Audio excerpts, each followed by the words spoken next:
যে সৎ নেতৃত্ব যদি আসে তাহলে টপ টু বটম, নিচু থেকে উপর পর্যন্ত সব উন্নয়ন হবে ইনশাআল্লাহ। আপনারা কি পদ্মা ব্রিজ হয়েছে? আমাদের অনেক ভাইরা বলেন যে হ্যাঁ ভোলায় ব্রিজ দেওয়া লাগবেই তো। পদ্মা ব্রিজ কি একটা দরকার নাকি? আরো দরকার। কীর্তনখোলায় আরো একটা ব্রিজ দরকার। এখান দিয়ে গেলে ঘুরে অন্তত 10 কিলোমিটার গিয়ে আমাদের ওপারে যাইতে হয়।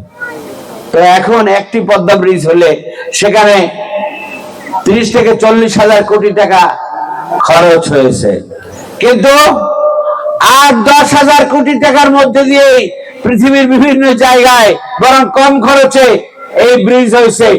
বাকি টাকা দিয়ে 6 লেনের রাস্তা হতো, বাকি টাকা দিয়ে কীর্তনখোলার ব্রিজ হতো, বাকি টাকা দিয়ে ভোলার ব্রিজ হতো।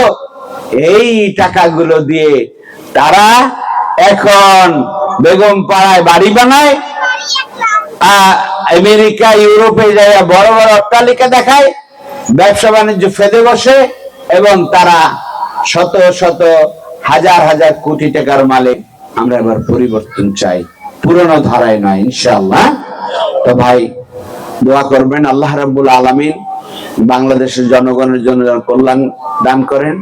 আল্লাহ রাব্বুল আলামিন আমাদেরকে রহম করুন এবং দেশ পরিবর্তনে আগামী দিনের যে সুযোগ আসতেছে সেটাকে আল্লাহ তাআলা যথাযথ কাজে লাগিয়ে আগামী জাতীয় সংসদে যে পরিবর্তনের ধারায় সারা দেশ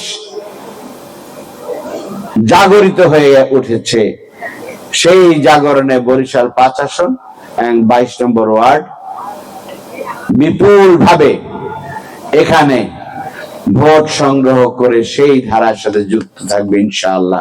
পারবেন? আল্লাহ রাব্বুল আলামিন আমাদের তৌফিক দান করুন। ওয়া তৌফিক ইল্লা বিল্লাহ। আসসালামু আলাইকুম।